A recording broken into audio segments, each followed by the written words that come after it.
I love Jimmy Butler. In the playoffs, he's one of the best performers in the playoffs. He's better than Jason Tatum.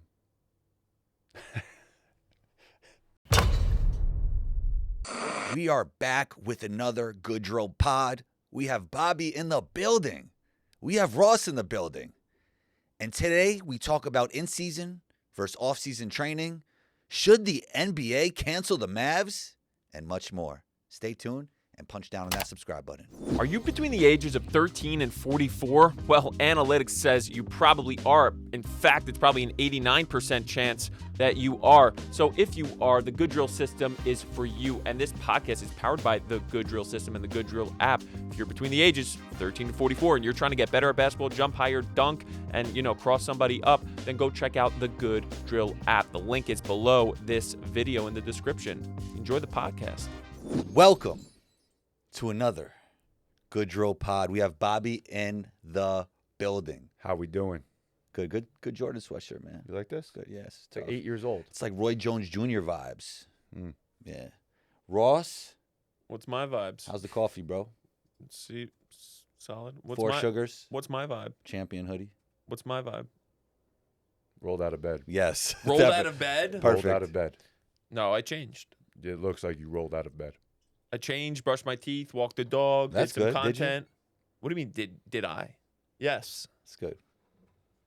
Don't really look like it. Don't ask questions you don't want the answer to. You look like you rolled out of bed. You protect yourself. You're like a with little hat. kid. You just put it back right what he told you. Yeah. Attack the Protect attacker. yourself. Attack the attacker. Season's over for everybody, guys. For almost everybody. No. All our guys are still playing because Are we're they? winners. Yes. Nobody lost in your whole couple people program. lost. Nobody. A couple people lost. Yeah. Most are still playing. Well, you got some guys off season, some guys in season. Yep. How do you approach that? How do you approach in-season skill development opposed to off-season skill development? With guys in my gym, Just advising the youth. if you're not one of the best players on the team, I would not look at it like you're in season. Right? If you're on the bench, if you're a role player, I wouldn't even consider in season. I wouldn't consider off season. I would be solely focused on getting better and doing as much as you possibly can to get better. Why not the best players too, though, with that? Minutes, right? Time, stress, the amount of volume that they're already doing. They're competing. They're the best, right? They need to focus on being the best, Yeah. right? And they're already getting, 35, 40 minutes a game, whatever it is. And the other guys aren't. They're getting the touches. They're getting development in the game. They're the ones with the hand in the ball. They're the ones with their hand on the ball. I think everyone else shouldn't even consider in-season, off-season. They should be working as much as they possibly can. You could argue that even for the best player, though, right? Because you're not going to be the best player maybe at the next level, right? That's kind of what you should be aiming at. I think you have more responsibility, right? You're a top 1-2 guy you're a top 1 or 2 player on your team. You have more responsibility to show up and be 100% every single time. Right. Of course, most of these guys are still playing. They are still training. I'm just saying, if you're not one of those 1 to 2 top guys, you should not even consider it in season. Like, you shouldn't change anything. You should work as much as possible and get as good as possible. I like that. Thoughts? I was running a training group the other day with a bunch of good high school players, and we were going full speed, full competitiveness, and all of them, for the most part at that time, were still in season. Now, I have a lack of understanding still of New Jersey basketball. I go see a high school basketball Very team. different than Long Island? Well, it's different in the fact that I don't know. I see a high school basketball team lose in mid-February. I assume that they lost for good. But no, there's extra little levels that they still need to play. So anyway, this is to circle back to in-season versus off-season. So how I approached it was, all right, we're full blast. We're full blast. We're full blast. We're full go. Trying to work on my speaking, pod listeners. So anyways, and Bobby says, they're all still playing for the most part. I'm like, oh, okay. So then this is where the adjustment happened in real time, the difference between in-season and off-season. The adjustment was, okay, guys, still doing this drill. It was a finishing drill at the rim, but now we're not there. I don't want any contact. I want you to make sure if you're on defense, you're not landing underneath anybody. I want you to don't go crazy as far as like going to the rim, trying to dunk on people, tone it down a little bit. So that was a big shift. And I think there is a difference between in season during the course of the season and then in season when you're in playoff time and you're in elimination time. I agree. There's an up and down. So how we approach it, it's like safety gets put on a premium at like that was gut reaction. Safety on the as a premium in the playoffs, and then in regular season, you're really just trying to still safety, but it's like really just trying to manage how much you're doing, making sure that you're still getting all those intense reps, those skill-based reps, the strength training. All of that is still very important while still performing in games, making sure that you're not doing too much. Yeah, in our gym, though, I just don't want to be the place one of these kids got hurt. If I'm the coach of the team and I'm working out the team and we have practices, we're going live, we're finishing at the rim, we're doing all that stuff. We're, a private gym. We're not affiliated with any of these teams, and I just don't want to be the guy, that hurt one of their best players that are competing for a state title. Yeah. I think it's important throughout the course of the season to find the edge, right? If you're working out like everybody else, you're just going to be like everybody else.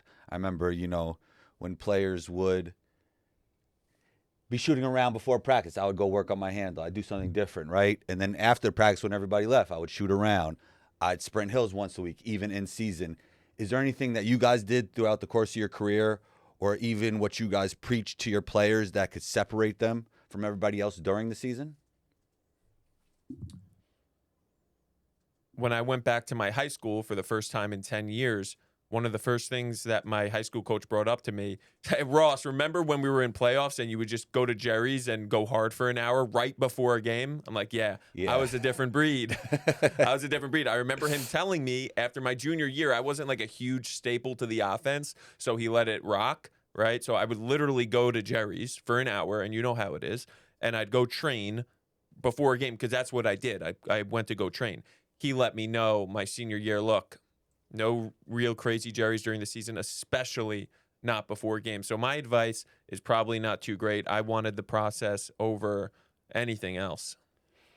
I'm thinking that the day in our gym that Ross was talking about, we had kids from 6 schools that are all in the top 10 in the state of New Jersey. There, I didn't have to ask. They're reaching out to me. These top guys that play in the top schools in the state reach out to me because they had a break between their county tournament and the state tournament. So for people that know New Jersey basketball, we had a kid from Bergen Catholic. They're number 1 in the state. We had a kid from the Patrick School. We had a kid from Gill St. Bernard's, top 5 in the state. A kid from Hudson Catholic. Kid from St. Benedict's. And one other. But that's these kids, I don't need to talk to those kids about doing more. So your question is, what can you do to get an edge? It's like these guys that are playing on the top schools in the state, that are top players in the state, that's why they're there. They are looking for those edges. Yeah. No, it's important to know yourself what edges to look for. To your point about the Jerry workout before your games, I used to like to get extra work in throughout the course of the week. Like overseas, it was 1 game a week, right? But then as we got closer, I kind of wanted to do a little bit less so I could peak for that game, I wasn't the biggest pregame layup line guy because I felt like all the work should be done at that point. I was the type of player to shoot 500 form shots right underneath the rim, 500 makes from right form underneath the rim. Form shots are good because you're not really using a lot of energy. So I'm not mad at that. I just attacked it with I'm just going to do the craziest thing that nobody else is going to do, and I'll be good. No, that is a good mindset at times, yeah. Yeah, I think there's just something for your confidence of knowing that you're preparing more than anybody else. So I don't really care what drill you're doing, what you're working on, but I think you'll see a commonality between a lot of these top athletes that they're always trying to one-up the competition with how they play in the competition, in the game, and then what they do off the court in their preparation for the competition. And I think those guys are just constantly looking for an edge. And you go into that game, nobody worked harder than me. Nobody does what I do. Nobody can compete at the level I do. Nobody prepares more than me. And you go in with that energy to a game.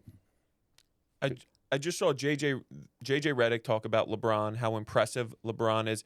He was actually afraid of being called the Glazer of LeBron. He said that during the interview.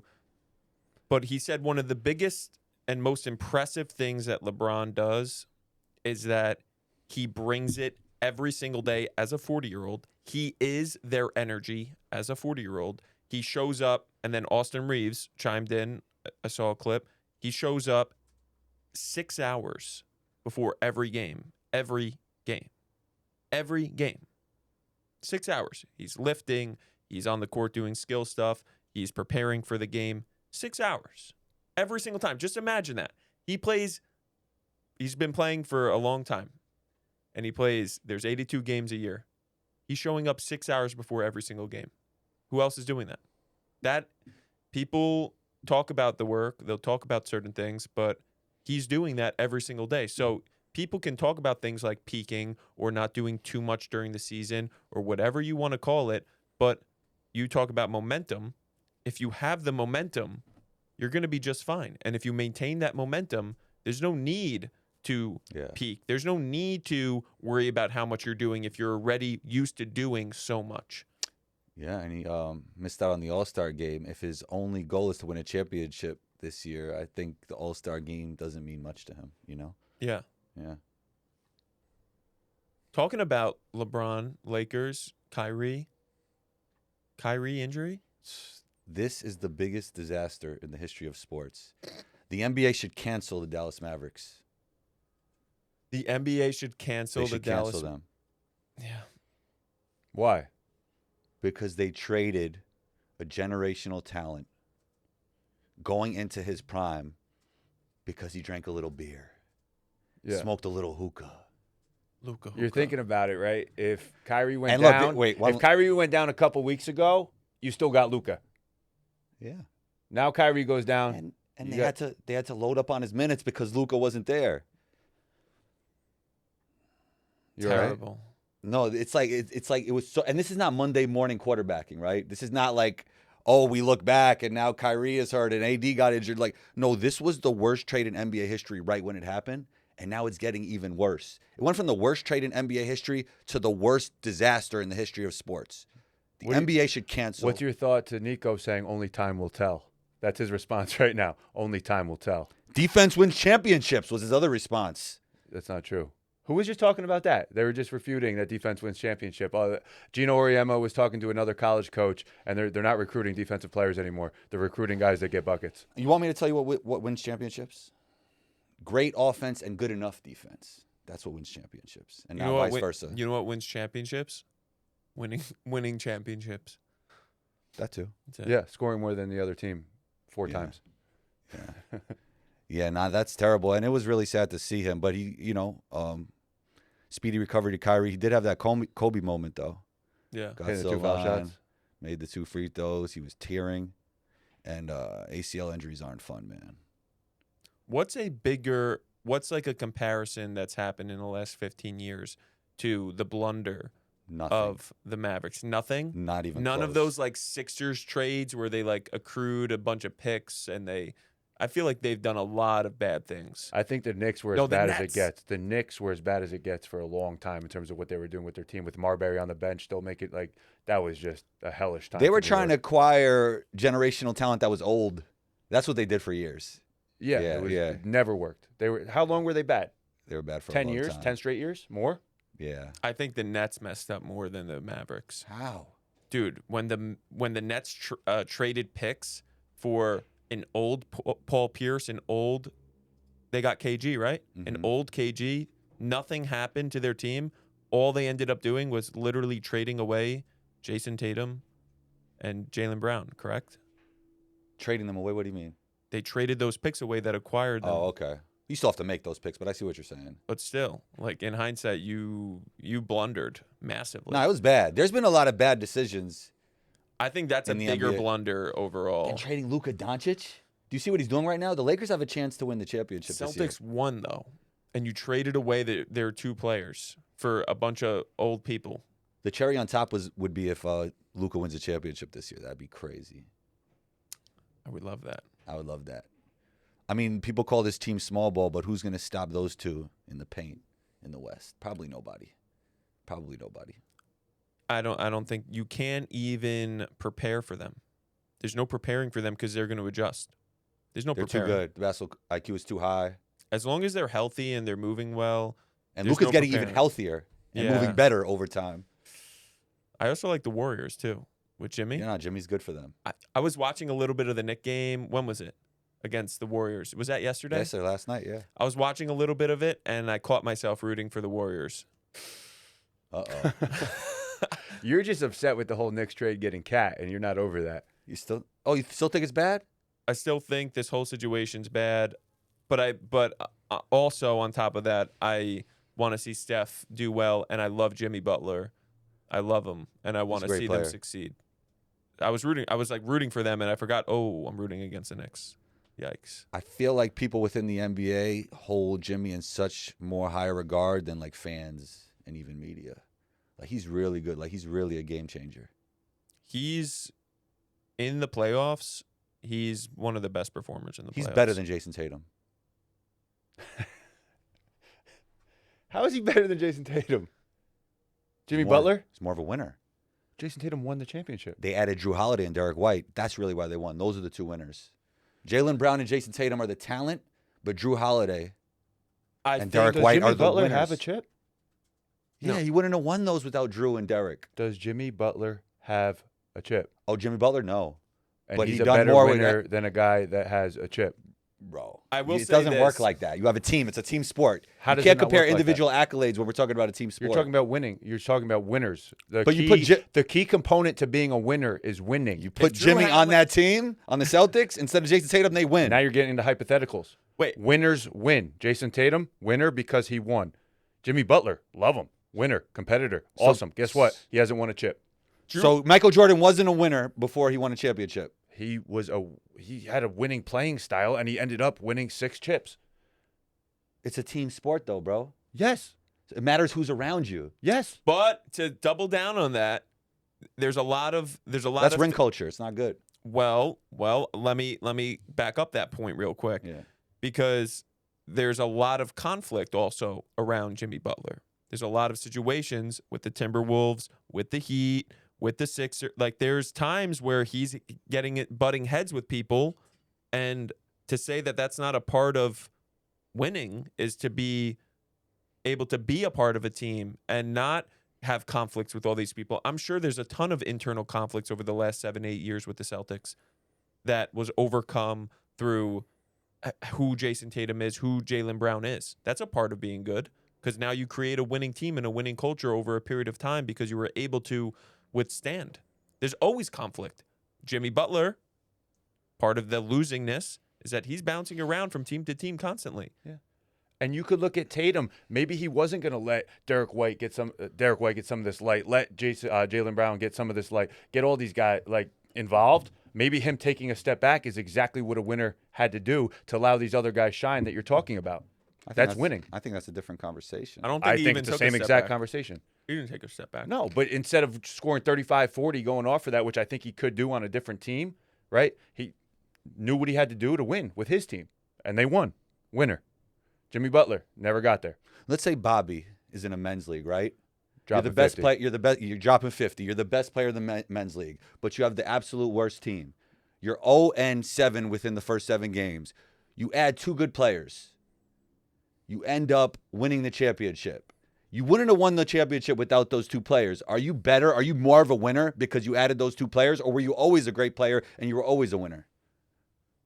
I had a winning mindset. Yes. I kept the winning mindset. Yes. I did the best I could. Yes. With a scrub freaking bum team. They added some guys. They added some guys, and I already did the groundwork. I was ready for those guys to come on the team, and now we go and win the chip. But if they didn't come, you didn't win a championship. But that doesn't mean Bobby is I less would of have a been winner. a men's league loser, dropping 50 every game. I was not a winner. But that's on you? That's on me. Okay. Do you see my point? I hear your point. Did I win? No, I dropped 50 a game. My team never won. I could have went out and found those players. What I'm saying is, if you are comparing 2 great players and you go strictly off championships, I'm not going off championships. The conversation was who's a better winner. And I'm going off Tatum because no. Who's the better player? Is that how this started? Yes, player. Who's the better player? Is that really how this started? Yes. That was the question? Who's the better player? No. I said Jimmy Butler is a better player than Jason Tatum. I said he's better than Jason Tatum. He is a better player. Now? SGA is also better than Jason Tatum. He's not a champion yet. He's better. He's just better. Jokic, better. He was better before he won a championship than Jason Tatum. I love Jimmy Butler. I do. Yeah.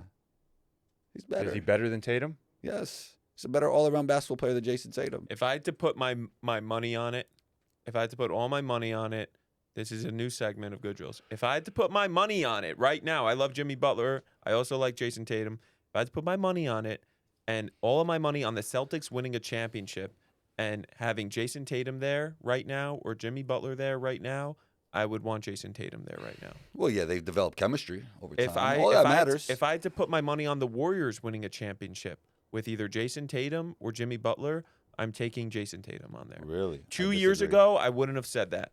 But I haven't seen Jimmy Butler in the playoffs. So you're saying it's an age thing? No, I haven't seen Jimmy Butler in the playoffs in a little bit, right? Deep in the playoffs like he was with the Heat back a few years ago. I also am seeing Jason Tatum really develop, and he really looks dominant now. He looks very dominant. He makes good decisions. He makes winning decisions, and he's very dominant throughout the entire game, right? You see Jimmy Butler, I think yesterday he scored 13 points through the game, which is, it's not about just the whole game. It's about what's your ability to go win at the end of games, which is very important. But I think Jason Tatum's dominance throughout an entire game is something that is more than what Jimmy Jason can Tatum provide. definitely scores more points. Not more points, not saying more points. I think overall dominance, his ability to cover ground, his presence on the court is higher than Jimmy Butler's presence on the court. Not on defense. I don't know about one-to-one defense, but I think in general, his presence on the court, Jason Tatum is long. He's all over great. the place. I mean, they're both his great. transition from defense to offense, like he's faster than Jimmy Butler getting up and down the court. He's a part of a quick moving offense. Jimmy Butler slows things down. Back on the Heat, what did? They would get the ball, they would chill, and Jimmy Butler would just go to work every single time. Where Jason Tatum I think he's a better part of a machine. You know, if you were to put Jimmy Butler on the Celtics, I feel like he would try to take control. He would suck everybody in, and it would be so slow. Right now, the Celtics are so fluid because everybody's adaptable. I don't think Jimmy Butler's that adaptable. Are the Knicks adaptable? The Knicks. Can I ask a question? No. Yeah. We're going to stay on this NBA topic a little bit. Obviously, J.J. Redick came to the Lakers. Big change. Yes. And you could say now they're better off with Luka, but even prior to the trade, right? What are they? 38-21 right now. They've had a phenomenal record. They started off a little bit rough. J.J. Redick comes in. What are the major changes on that team from a playing style that made them so much better this year than they were last year? They taking more of an analytical approach to the game, which previous Lakers coaches have not. And also, he holds LeBron accountable more than any other coach. What does that lead to? So he's holding LeBron accountable. Yeah, like you see him screaming at him when he's making a mistake. He's holding LeBron accountable just like he's holding the 15th man accountable, play by play. Are there any new pieces? Is it pretty much the same team? I mean, there's some. Now I know it's completely different. You got rid of Ant Davis and you got Luka in there, completely different. But even like on a whole for this season, I mean, talent-wise, I don't think it's that different. Before the Luka trade, obviously. that's what I'm getting Yeah, at. yeah, So yeah. it's about the same talent prior to Luka Yeah. coming in there as last season, yes. but the record at this time last season wasn't anywhere near what it is now. Yeah, no. JJ is he's probably going to be the Lakers coach for a really long time because I think he's a great coach, and then his relationship with LeBron, playing with Luka, all that put together, I think he's one of the best Lakers coaches in a while, and probably one of the best coaches in the league. But do they have a different offensive strategy, a different defensive strategy? Are they running different sets? Is there different pieces? Like what's actually happening to get more wins this season than last season? I think he's getting LeBron to be more engaged on a day-by-day basis. How is that leading to winning? How is that leading to winning? I mean, he's anchoring the whole defense, you know? LeBron is? Yeah. Yeah. What do you see? Well, I didn't trust that the coaches of the past were coaching at all. It kind of just looked like they ran with Frank Vogel. They literally ran that stagger away every single time to try to get Anthony Davis a post touch. Every single time I'd watch, I'm like, yo, like this is so stupid. They're not doing anything. I think J.J. Redick, however you want to look at it, if I had to put money on it, I think he's literally just putting in more work than previous coaches. 100%. And I think part of the reason why previous coaches didn't want to is because of the lack of a relationship with LeBron James. I think you have that relationship with LeBron, that he has a respect that he has. It allows him to move forward and start making these changes that he wants to make. But then I also do think you have Austin Reeves, who he was very good last year, but now he's coming coming into his own a little bit, where it's his own type of player. He doesn't just have a few like sparks here and there. He's consistent every single night. Yeah, I mean, you look at Tyler Hero, who was an all-star. Austin Reeves is probably better than him at this point. Yeah, see, and that's where you go off the rails. How do you go there? Yeah, no, Like we're just having a nice conversation, you know, talking about what's going on, and you just gotta like throw that in there for no reason. No, I'm just trying to say that he's playing at an all-star level on offense. I think Reeves took a step back last season, right?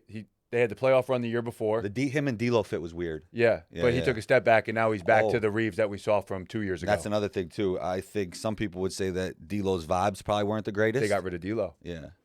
So, long story short, Reddit comes in, holds LeBron accountable. You get more effort. More effort leads to more winning. They're playing harder. They're playing more cohesively. Yes. I mean, look, when you're holding LeBron accountable, there's no separation between LeBron and the rest of the team, and the rest of the team is like, oh, you treat this guy like this. Is this like conjecture, though? Do we actually know that Darvin Ham wasn't holding LeBron accountable? Like, is this a fact? Well, look, we're not inside the locker room, but it seemed that way. Yeah, I don't like to talk when I don't have skin in the game, so I'm just like, is anything being said that I also are we just don't- guessing No, I think you're watching the way JJ is coaching him, like even cursing at LeBron at times. Not that that means everything, but anytime I speak on the NBA, I am not an NBA fan. I'm not watching games every single night. I see the headlines, I watch SportsCenter, whatever it is, but I'm not watching the NBA every single night like a diehard fan. Yeah, I think somebody in the media would. I think when JJ sees somebody making a mistake, whether your name is LeBron James or Bronny James, he's going to go at you. Even Bronny's going at.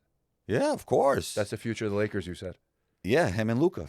I saw a clip of JJ Redick running on the court and screaming at Rui for not being at a certain spot, and then he got to the spot. He got a nice little bucket. That's real old school coaching. Like, yeah, I think he just brings a certain energy of. I think it's just the energy that he's bringing. I literally think, if I had to put money on it, I literally think JJ Redick is putting in more work than previous 100%. coaches. I think that's what's going on, and now there's a respect that was maintained with him and LeBron, and now you see LeBron doing more on defense, right? And also LeBron is freaking making threes. What was his 3-point? 42% this year. Yeah, so he's making more shots. Sorry, 43% over the last like 20 games or so, but over 40 for the season. Yeah. That's big. He's shooting more of them, I think, too. He's more skillful than ever before. I think so. Yeah, he's not the same athlete, but he's more skillful. I saw a stat comparison between LeBron James's MVP season on the Heat, 2013, 2014, I think, versus now. And he's literally statistically in the main categories: points, rebounds, assists, field goal percentage, turnovers. He's better than he was. And maybe even his team's record is better right now. And his team overall is probably not even as talented because you had Dwayne Wade and Chris Bosh and pieces back then. Which is he's funny. still dominant. It just looks a little bit different from the eye test. That's probably the only year where he probably didn't deserve to win MVP. Like every other year, it felt like every year with him, it felt like he should just win the MVP. And if they give it to somebody else, it's just like stupid. Well, let me give Steph Curry some credit. That one year he should have won it when he was unanimous MVP. Even though all the but LeBron supporters are going at me. LeBron Curry takes. LeBron should have double-digit MVPs. Yes, I agree. He should have double-digit. Yes. It felt very so stupid when somebody else won. Jordan should have more. Jokic should be MVP this year, but they're going to give it to somebody else probably. Yeah. All right. Can we switch back to? I don't know. You got a training question? You got something to bring it back? We don't have to. Actually, no. You were talking about Tatum, so let's talk about another Dookie.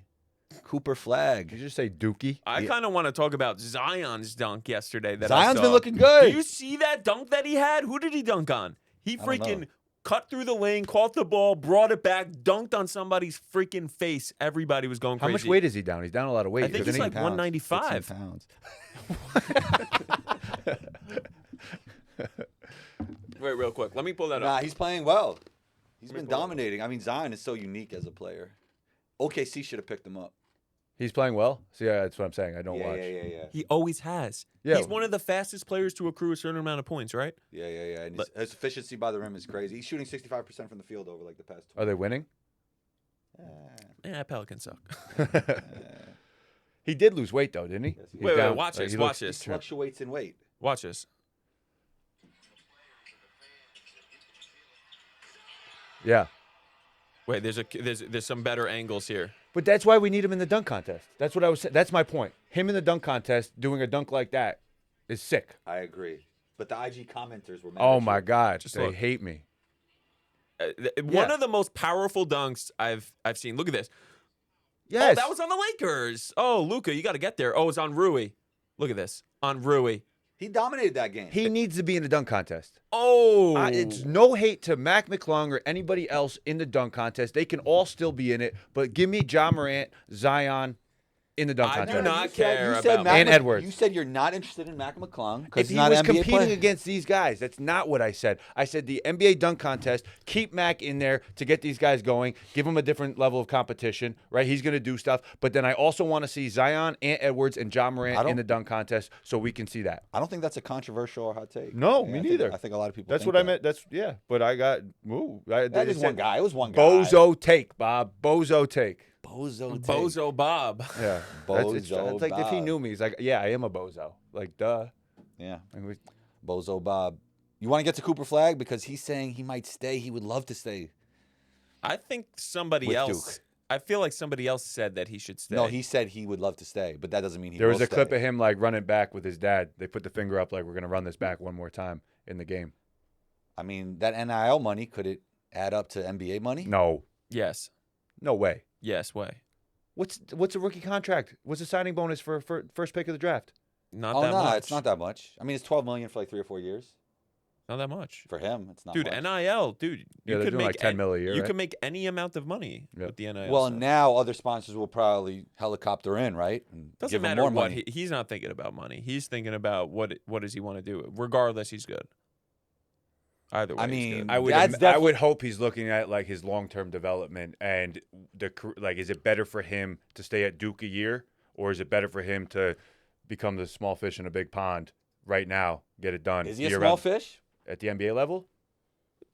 And I think anybody that takes a jump from college to pro, you're going from pond to a bigger pond. So But if you're just that big fish, it don't But matter. if I'm future focused and thinking about my career and the longevity of my career and becoming as good as possible, I would hope you want to get around the better competition earlier and not stay at the NCAA level to make a couple million extra bucks. Even if that's happening, I don't know if that's happening. No, I think he should leave, and I think he will leave. Yeah, he's a number 1 pick in the draft, Yeah. solidified. Yeah, there's no reason for him to stay. That would be I crazy. agree with that. yeah, that would be Good for pretty the nuts. NCAA, but just crazy in general. Is the NCAA now just professional sports? It's not headed that way. It needs to head that way. It's not only NIL money, right? The college could just pay them outright at this point. I think that's still in the NIL bag. I think you get, Oh, okay. but yeah, it's wild west right now.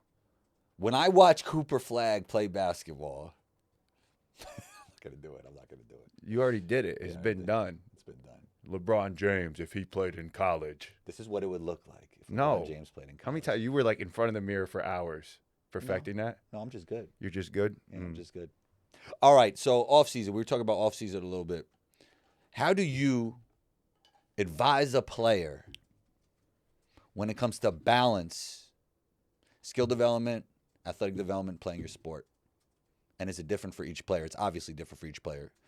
But how do you go about, you don't like this word, diagnosing it, Ross? The players got to figure it out. Yes. Key. Very I don't key. think it's that difficult. I think players know their body and don't do things that are going to torch you completely. Honestly, at all. I wouldn't go crazy at all. I wouldn't just put in a random 4-hour workout where you're going hard and the next day, even for practice, your shot. I would do the things that help you prepare best for a game where you play your best. And I would train regularly and make sure that you don't completely shock your body because you did too much. Players know. You don't need Players know. I don't think they need any help at all. I think there's certain things that they do, and if you're ambitious enough, you're going to want to keep working and put in the work and do the things that are going to help you be better in games. That's what good players are thinking about during the season. I know for me, I wasn't thinking about that much, and I would do crazy ball handling workouts during the middle of the season where I would go to absolute death at stack. I would be in the gym and I'd do ball handling workouts my sophomore, junior year. I'm getting playing. And some games I didn't even dribble. I barely dribbled, right? And I'm doing crazy ball handling workouts just getting all the sweat out of my body. But it's helped you with these ball handling demonstrations you make on the Good Drill Instagram page. No work is wasted work. That's a fact. But I do think if you want to, no work is wasted work. No work is wasted. There's a At the least, it will lead to mental toughness. At the least. well, there's a reason why you're doing something. But for me, do I think that that's the best thing that could have got me to be good on the court? No. Yeah. You know, there's steps. And I think when you're actually good and your North Star is being good and being a little bit better every single day, you make the right decisions anyway. And if you're not making those right decisions, I think you have bigger problems regardless. We talked about this yesterday. There's a player that comes in the gym, they're shooting a 3 in a drill where they could just get to the rim easily. Why are you shooting a 3? Oh, why are you doing that? Yeah, I like shooting 3s. All right, you could like shooting 3s, but it's like there's no point of, I don't need to tell you that that's not the best option. Like you like shooting 3s. All right, you like shooting 3s. Like I don't know what else to say. Like that has nothing to do with winning, but you like shooting 3s. You know, I think the worst thing a player could do is rely on a trainer to make their schedule. Yeah. In terms of like how to balance things, right? You really have to figure that out on your own, which was Ross's first point. I would take it a step further. The worst thing a player can do is rely on anybody other than himself, right? Not taking ownership over his own development. And it's with the amount of trainers, the amount of coaches, the amount of social media posts, these players literally want to be told how to jump. Like they need to be told how to jump or they're going to get hurt or something. I had a drill yesterday. We call it the bully drill. You start on the outside of the paint, you get 2 dribbles, and you have to score on the other side of the rim, and you have a defender guarding you. So you've got to go through the defense, around the defense, up and over, under the defense. You have to figure out how to get from one side of the basket to the other with only 2 dribbles and score. These are both varsity level high school basketball players with college interest. One with D1 interest, one with just regular college interest. We played that for 15 minutes, and 2 points were scored. In 15 minutes. So they went 2 for, let's say, 73. 2 for 73. And is the answer slowing it down? Hey, this is an up and under. Hey, this is a dribble drop step. Hey, this is a spin move. Let's go take away the defense. Let's go make this as simple as possible, and we're going to work on your footwork because that's going to help this situation. No, not the answer. We keep doing this. You figure it out. If more coaches did that with their players, kept them in that fire in a situation where they have to problem solve, where they have to adapt, where they have to compete, where they have to find a way to win, where they have to mess up over and over and over again until they figure it out, you will see development like you've never seen before. The edge of ability. Yeah, but it's continually putting them in positions like that. I don't know exactly how we got to this, but it was talking about what? Well, to piggyback off it, I just saw a Rick Rubin clip where he talked about greatness. Greatness doesn't come from listening to other people's advice or copying somebody else. And that's a fact. The definition of doing something exceptional is doing something exceptional. It's the exception. If it's listening to somebody else or copying people, you are literally not the exception. You are literally doing something that other people have already done and thought of. And a part of finding solutions to problems, players finding solutions to problems instead of being told what to do, a lot of it is everybody has uniqueness. There's a unique greatness that everybody has. Everybody has their own solutions, the way that they like to do things. Everybody talks about Luka Doncic's anchor step, his anchor step, and then they go work on it with people. So the anchor step is when he takes, at some point, he's going to take one step forward, and then he's going to anchor it and essentially pivot off of it, and then go between the legs and change directions. Everybody talks about that, but why does he do it? How did he get there? He does it because his biggest advantage is that he can slow down faster than everybody else, right? And there's more to it. I'm just trying to use words to explain what I'm talking about. But that's one example deceleration. Of he has a uniqueness. His unique ability is that, and he figured out a solution based on the abilities that he has. You watch Shai Gilgeous-Alexander move the way he moves, the lowness, the stride lengths that he has, all of that. his honestly, I saw a clip of him picking up the ball low and bringing it all the way up. His upper body mobility, it allows him to have certain solutions that are just not good for other people, but then you try to jam people into a certain box and say you need to have this footwork, these moves, these things. You don't know what's good for them. And what players need to do is they need to put themselves in the competitive environment as much as humanly possible, figure out their own solutions, block out everything else just like this, just do this, block out everything else. And then when you find some solutions that kind of work for you a little bit, then you can maybe work on them a little bit, 1-on-0, figure it out and say, okay, I'm going to go do this. This is kind of what I get to. These are the things that I get to. I'm sure Luka Doncic is working on his anchor step 1-on-0, and I think that makes sense for him. But for the most part, players should be doing competitive things a lot to figure out what solutions are best for them at this very second. And one more point about that on a micro level, and anybody can think about this, there are times, days, where you feel like, okay, I'm really good at driving by the defense right now because I could play lower. I feel like my hips are feeling good, my ankles are feeling good. And what do you do when you feel like you have a high ability to drive? You drive more. You use that to your advantage. There are some days where your shot's going in. Yeah. What do? You shoot more, right? So you're already doing this at the micro level, but then there's a macro level of you have all these abilities and you should play to your unique strengths. Because I believe everybody, it may not be for basketball, but everybody is unique. Yes. Everybody's unique. Nobody has the same. No two people have the same DNA. No. Yeah. How do you help players find those unique strengths? They have to find it themselves, I think. So the unique, this is what I was talking about with the intuition of, I think the job of the coach is to help guide players to guide themselves. That is the job of the coach. So how do you help them find their uniqueness? You have to just understand. I think it's a natural thing that you should be doing. If there's nothing else muddying the water, you are going to be yourself, right? And I think the job of the coach is to say, who is in your ear? What are the things that are distracting you? What are the things that you're avoiding? And freaking nail it to them and say, look, you're doing these things and it's unnecessary and it's getting in your way. And you have to stop doing those things and continue to do the things that you would naturally do. And I think if players just did what they naturally want to do, like naturally think that they should be doing, I think they maximize their potential. And beyond that, I think it also puts you in a percent of a percent just by nature. I think most people are so deluded with things in their brain. They overthink things. They do the most. They do things that just doesn't naturally come to them, that if you are somebody that just is yourself and you play to your strengths, you are in a percent of a percent automatically. I'd say 90% of coaches are overcoaching their players to death.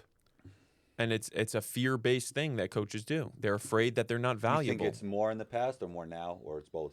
Probably more now. Yeah, okay. I think more now because I think coaching and training in general has become something it never was. This was not too long ago. There was only a couple guys out there training basketball players. It wasn't a profession. Now it is a profession. And now there's an influx of people coming into this profession. And we want to feel valued as coaches, as trainers. And what's a logical way to feel valued is talk more, teach more, highlight more nuance. I freaking hate that word. But it's like we want these players to respect us and value us. So we're going to tell them all these different things that we're seeing without taking into consideration what these words are doing to the player. And that turns a relationship of letting a player strive to be better, strive to figure it out, letting a player be curious, letting a player create, and it turns that player into somebody that's reliant on a trainer and feedback.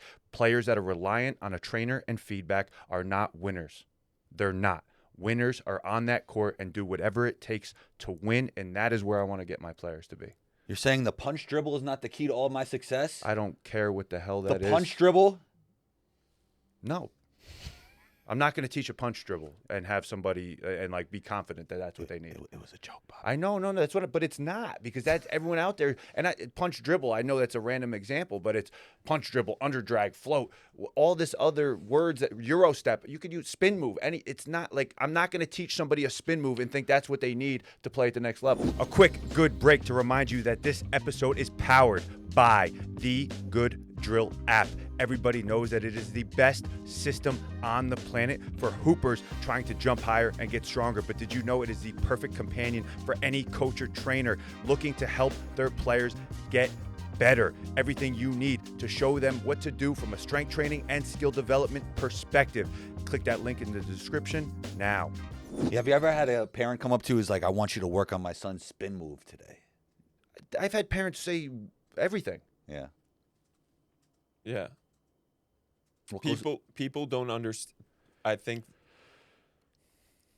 trainers don't understand, for the most part, that the point of training is to become more capable. One. Two, they also don't understand that the player's decision-making ability has to come from the competitive environment. Because if it's not coming from the competitive environment, then you are doing things that are just inappropriate for situations. You're not making the best decisions. Your feel for the game. So training makes you more capable. It doesn't mean, I feel like there's this aura of transfer where things have to be specific in training in somebody's own way for it to transfer, when that's not how it works. You become more capable, then when you go play, solutions that are available to you as you become more capable increase. And then you're naturally just going to use the solutions that you have to solve the problems that are in front of you. You don't need somebody to tell you, oh, yo, over here on this one play that I saw one freaking time, if you were to just in and out there just like this, they would have shifted over. So let's work on that now. Boom. Perfect. Yeah, and while you're doing that in and out, make sure you activate your offhand and put like this so you can grab it and get behind his leg or some other. It's crazy. It's just nuts to think that that's happening, and then they do it in training, and then they say, now it's all fixed, but nothing happened. It there's nothing that happened. You talk about a situation that happened, you offer a solution that you saw from the outside, you do that solution, and then you think, boom, we're getting better. But that's not how it's almost like a better. combination of arrogance and delusion. That you fixed everything. It's arrogance, but it's not arrogance for the sake of arrogance. It's arrogance, what I think is it's arrogance because there's no other option when you think that your only value is the information that you provide. The only answer is arrogance. I don't think it's malicious. No. That's what I don't think this is like malicious intent and coaches are just disservicing No, their it's not athletes. malicious, but they're making it about them. I don't think it's a conscious thought that they're making it about them. I think it's just where the industry went. I think it's just logical. I think when you're building your brand into something or like that, I mean, it is about you, right? That's fair. Yeah. That's fair. Yeah. Yeah, you want to justify your methods. Yeah. I want to justify my methods above all things. Yeah. And that's, if I'm training somebody, am I trying to justify my methods or am I trying to use whatever methods work? Or bring That is value what to that every person. single trainer, every single coach on this planet should be constantly questioning themselves. Am I trying to justify my methods or am I trying to help my player with whatever methods work? We don't give a rat's ass about a crawl start, a kneeling start, a backboard tap finish, a net tap finish, a low throughs. I don't throw it all out. You don't need it 100%. You don't.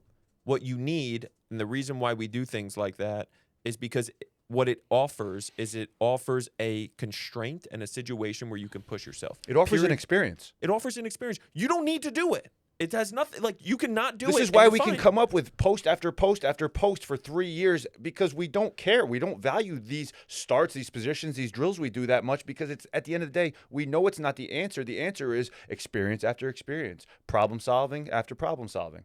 Give me a bunch of cones and I won't do anything that we do, and I'll be better than everybody else because I will literally just set up an environment where the players are going to push themselves and be engaged. And I know it's not about me. I brought up the offhand before, like teaching a player to use an active offhand. Do you know how we could do that, Ross? How would you activate somebody's offhand? You put a freaking bully player drill? in front of them. Put a player there. Put a player there. The bully drill. You're going to figure it out. Yeah. Like, you don't need to teach that. It will be, it's going to happen. And I wrote this in our Discord. I saw this somewhere. Somebody asked me if I came up with it myself, the whole jungle versus garden thing. So the jungle versus the garden. Everybody says, oh, a garden is so organized. It's so organized. Look at all the neat rows all the plants are in. There's a beautiful little fence. The grass around the plants is perfectly mowed. The sun is shining. What a beautiful, perfect garden that I have.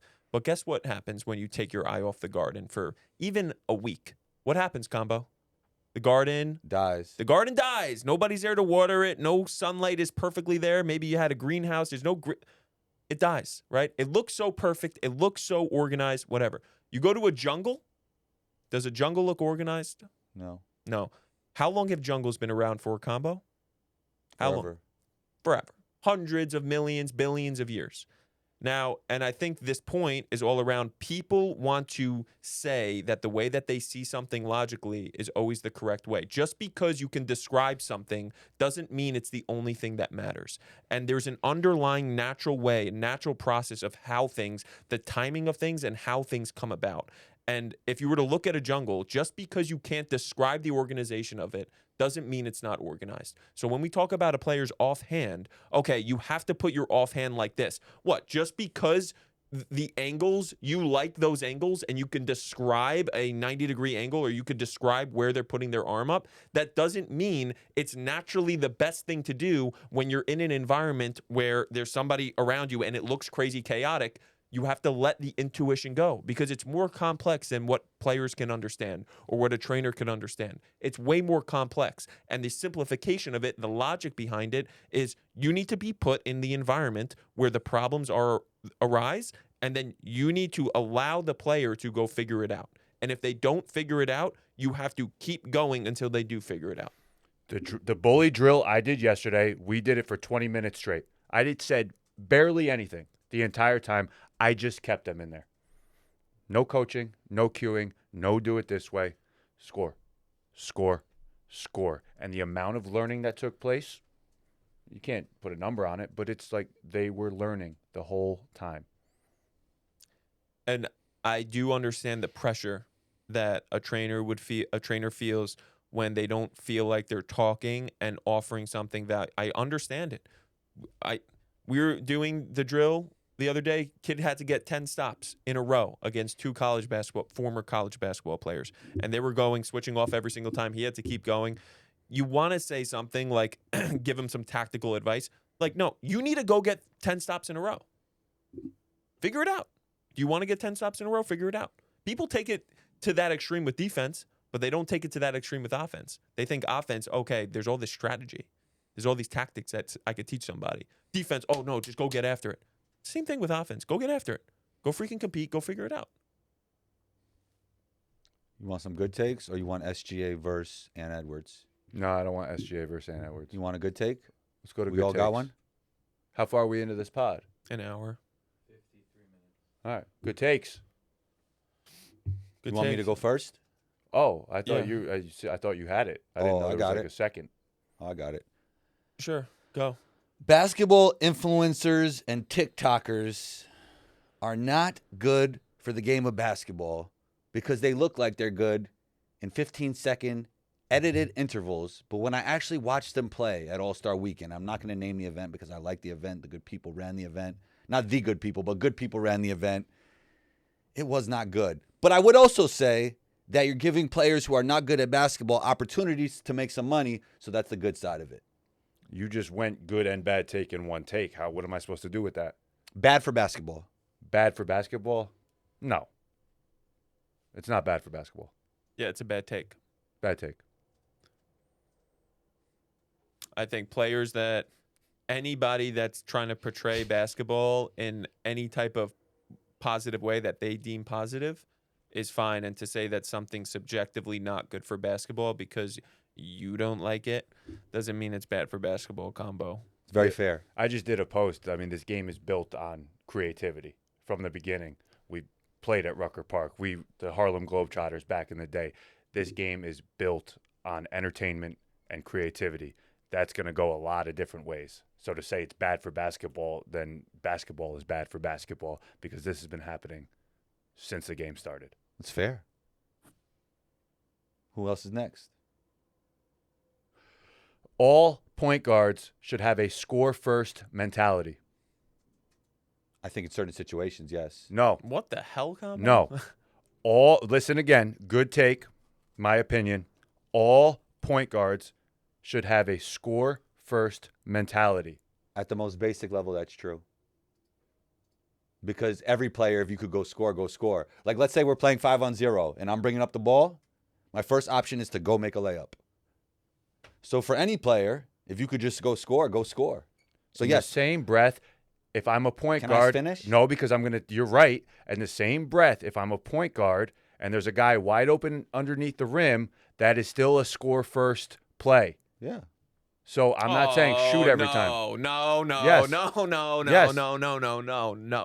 no. That's my take. That is the nuance that you were just talking about. Yeah, No, and you went good that's- and bad. You just redefined You did what I did. score first. Score first. Score first means you score first. No, that's not what I Okay, meant. So you redefine score first. So you're pretty much saying Yeah. put the ball in the basket first mentality. I'm saying score first. But Bobby, I think whenever we look at a score first player, we all know what we're talking about. Right? I'm looking to score. Come on, Bob. Every player should be looking to score. No, that's nuts. You just redefined a thing.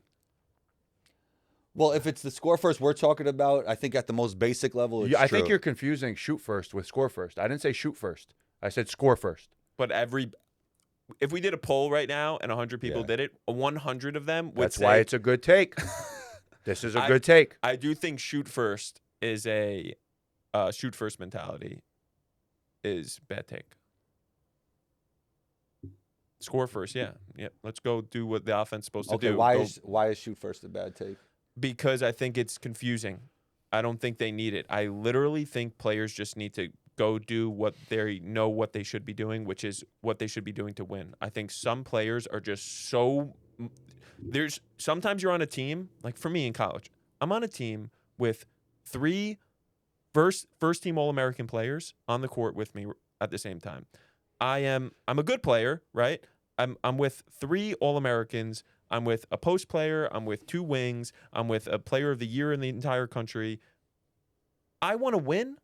My natural gut is going to tell me, you know what? On that first touch that I catch, when we still have 20 seconds left in the shot clock, and I catch into it's not go score. That's not the right move. The right move is let's see where the ball naturally can go. I'm gonna swing it. I'm gonna cut through hard, try to get open on a basket cut, or try to get somebody else open on a down screen. It's not go shoot. It's not go score. It's just not. If I'm wide open, sure. But if we can get a higher percentage opportunity with somebody else, and my gut is telling me like it's not the right move, it's not based in fear. It's based in I want to go win. Like I want to go freaking win. And as a thought experiment, just as a natural extreme, if you're a player, as you are currently right now, and you have Steph Curry on your team, LeBron James on your team, Anthony Davis on your team, and Luka Doncic on your team, right? And then there's you. And you just caught the ball for the first time on the wing, and the defense is all collapsed in. Are you really score first? Or are you, let's get the ball moving a little bit, and let's see where the ball lands. I'm combo. If you so I'm wanna going win. combo. But And that's why, I'm looking to score. That's my point with this. I understand that it created confusion, and I switched the word around. You guys heard shoot first. I said score first. no, we didn't hear that. We heard score first. Okay, but we had a but different in my meeting. We mind- had a different meeting for But that it's my phrase. take. It was my meeting. No, I get to- score first mentality is a already defined Universally term. known. It's already defined term, Yeah. and that's which is fine. I accept. So Score first. I think Jalen what- Brunson gets the ball. What's he looking to do? I think. Well, Steph he's doing Curry a- gets the he's- ball. What's he looking to Jalen do? Brunson's doing a better job of facilitating. I mean, they're making the right plays in the right But moment. his first intention, whether he drives to the basket or catches the ball, he is looking to score. He's looking to score. Or do you need players on a team to fit a role that maybe their role isn't score first, like Draymond Green? I also said you point need- guard. Draymond's a point guard. Point guard, he has a different skill set, but I believe he is still looking to score. He is, or he should. I don't or know what? about that. I don't know if that's true. I don't know if we want that. I watch teams play that we watch. need High school complementary teams. guys. High school teams that we play where our guys are the best players on the team, and their ball should be finding them. It shouldn't be in everybody's hands. Everybody's looking. If everybody was looking to constantly score, if everybody's really good and capable against the defense, yes, like go do that. But if you're not, and on top of that, you have players on your team that can dominate, it should be, I'm getting you the freaking ball. Just think about it. When you go pick up and you have a big man, you see this all the time. You have a big guy on your team that's like really strong. You get the ball. Yo. Set him one. You're not looking to score right now. Set him one. All right, we're going to get him a touch. We're going to get him a Yeah, touch. you in the want to keep post. him engaged on both sides of the floor for sure. Yeah, and in that moment, it's not score. It's like you have this goal of getting the ball too near the basket. I'm This using happens. that big to set a screen for me and telling him to get the heck out of the way so I can Come get a on, Bobby. bucket. There has to be balance, though. That's the balance. I'm going to get a bucket. I mean, Magic Johnson should have just played score first. He should have changed the way he played. No. Who said that? He's a pass first player. If there was more of a mindset to score, that means I catch the ball, I'm at the three-point line, and I'm open. If I was a constant threat to shoot that ball, what does that do to the defense? Forces a more aggressive closeout. More aggressive closeout gives me the opportunity to drive. If I'm a guard that is constantly looking to get by the guy in front of me, and I can beat the guy in front of me, getting to the basket, and I'm a threat to score, that is going to create the breakdown in the defense so then I could dish out and facilitate to my shooter in the corner or wherever he is. That's so not I am untrue. just, Yeah, that's true. I am saying when I'm watching high school guards play, they are just out there running around. There is a lack of intention on scoring the ball. I'm not saying a direct lack of them not looking to shoot, but they should be a threat from anywhere they are with the ball in their hand if you're the point guard. You're speaking to a specific player. What if there's a player that is shooting the ball too much and they're not the guy who should be shooting the ball that much? You're going to tell them the same thing? They're missing shots? And Yes, they're shooting all not. the time? Yes, they shouldn't be shooting. Get out. Sit down. I'm the coach. What are you telling me? Start making more shots. Go get better at shooting, and you'll play more. That's what I'm going to tell them. I think it's pretty obvious. You're not making shots. Why are you shooting? I have a take that rattles off your take. Here's my take, okay? My take is having a mindset going into a game, any mindset is bad. You shouldn't have a mindset. I think the best players don't have a mindset. I think they literally just go and they go hoop. And when you hear the best players talk about, I just go hoop, they literally just go hoop. There's something else that takes over. And what the thing is that takes over is hundreds and hundreds and hundreds and hundreds of hours of training at the edge of their ability, of focus, of competing. And they are just freaking wired to go do exactly what they train to do. And I don't think anybody is thinking anything. I don't think Steph Curry is thinking score first. I don't think LeBron James is thinking score first. I don't think they're thinking. I think that they're freaking wired. They wired themselves through their environments, through how they trained, through who they grew up around. They're wired that way to win. They're wired. Whatever they're wired to do, they're wired to do it, and I think they just go do it. I don't think they're thinking at all. Well, what do you think they're about stepping on the floor with the intention of winning the game? I mean, I don't think basketball. I don't think that that's true. I think that's crazy. I don't think that that's true. I don't think they would step on the floor if they didn't care about winning. I didn't say that. I didn't say that. I did not say they don't care about winning. I think it's actually the opposite. I think they genuinely care about winning. They're wired to freaking win. Yes. And I think that that's what I just said. No, it's not. I said they're wired to win. You're saying they're not wired. You just said that they step on the court with the intention of winning. Yeah, that's the same thing. Wired to win, intention to win. No, it's very different. Intention is something that you're consciously, you have a conscious thought of you're going to do this thing. Wired to win, that's just what's going to happen. You're going on the court and you see blood, and that's just how you're wired. You don't think. And the reason why I'm making this take is because this is what I think a lot of players need. I think a lot of players are just overthinking it. They're going in with a mindset, you got to catch the ball this way. You have to go right away, right when you catch the ball. You have to shoot when you're open. Everybody's telling you all this advice. Just get really freaking good. Get really freaking good. And what does good mean? Good means you're winning. You're winning in drills. You're winning. You're competing with yourself. You're winning. You're winning when you're playing pickup. You win at ping pong. You freaking go compete and you go win. That's your training. And then when you step on the court, just freaking step on the court. Let your freaking training speak for itself. If you stepped on the court and you didn't have the intention to win in a basketball game, we all played right now, 1v1v1. You don't need the intention. You don't need the thought. You don't need a mindset. You just what? You're going to go freaking win. Yes. That's how you're wired. I don't think players are wired to do that. I think players are wired to train, right? They're wired to work hard. They're wired to appease other people. They're wired to overthink. I think a lot of players are not wired to win. I think the way that their brain is wired is that they don't have the intention of winning like they should. I truly believe that. The players that come into a lot of players that we work with, they don't care that much about winning, and then there's a conflict. Then they go into the game and they wonder why they have all these different thoughts, all these different things that they should or shouldn't be doing, shouldn't be thinking about. I think the best players win at everything that they do. And then they step on the court, they happen to be really freaking good at basketball, and when they go win at that, it shows. How about the players that help you win without scoring? What do you mean? Dennis Rodman. I don't know, like just players that help you win without scoring because you don't need all your players to be Dennis 30. Rodman was the Oh, best. no, I'm just asking you, what about your players that aren't at their best scoring? Yeah, They're of at their course. best. Yeah. Of So course. their mentality might not be score first, but There's a level of self-awareness. You have Yeah, to yeah. have.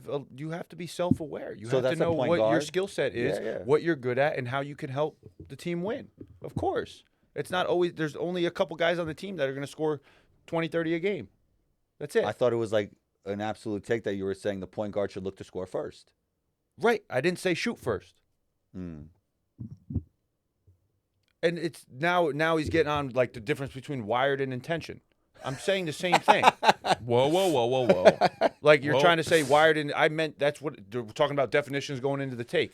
That's what I'm saying.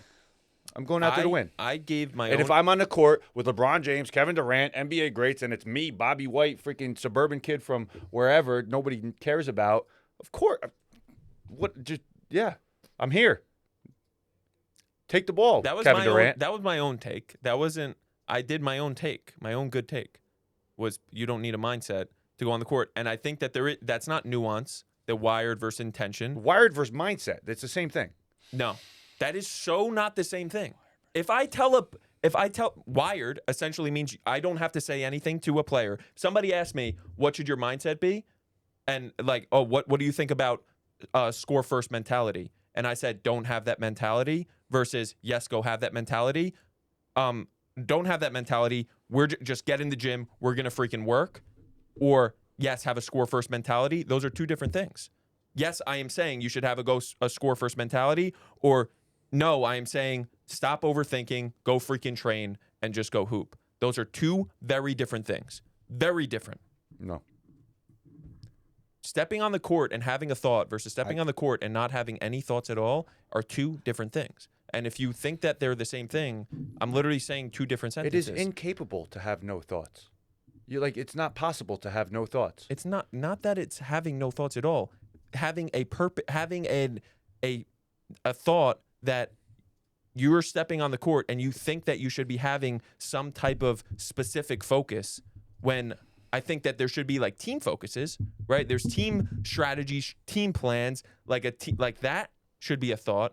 But having your own specific thought, just go freaking win. Just go. That's what I said. But just go. And if you suck and you're not wired to win, you're gonna suck no matter what type of thought you have. I think the reason why I'm saying this is because I think that this is the power of training. Players don't go into training in a competitive environment, then they step on the court in a 5-on-5 game between lines with refs in a competitive environment, and then they're shook. Regardless of score first, go get every rebound, go do this. If you aren't freaking a killer because you step on the court already a killer, have freaking win everything that you do, it doesn't matter what mindset you have, you're gonna suck and you're not prepared. If you go into every single drill, every single thing that you do in every walk of life, every single day, that you're going to just go freaking win, and then you step on the court, there's nothing you need to do. Just don't overthink this. Go on the court and you're going to go win. Like no one has to tell you anything. Good players don't need to be told anything. They're just winners.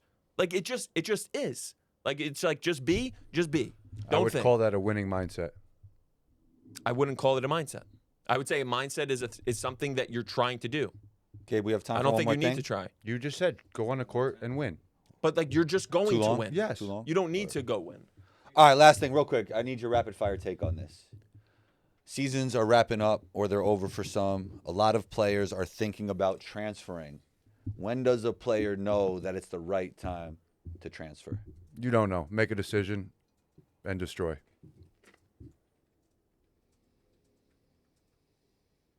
This came up yesterday. Yes.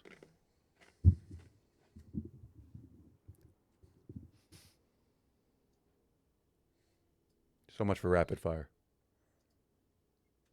I think it honestly goes back to the same thing. You have to think whose fault is it?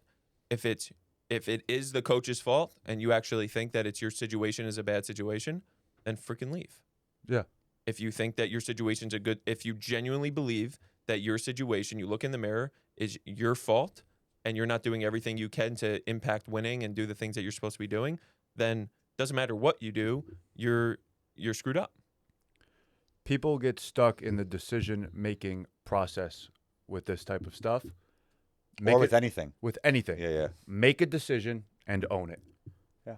Transfer, don't transfer, and then you're done. Good take. Own it. Win. Winning mindset. Good Wired take. to win. Good pod. Ross, thanks for taking the time on the Good Drill Pod, man. We appreciate Get the hell out of here. This is my pod. Thank you for taking the time okay. on my podcast You're welcome. to Man. come host it. Bobby, thanks for taking the time. Thank you. That sweatshirt's still You're good, welcome. man. Gabe, thanks. We didn't hear much from you today. Wait, does that work? That does work? Subscribe, like, share, all that good stuff, and we'll see you again soon. Peace.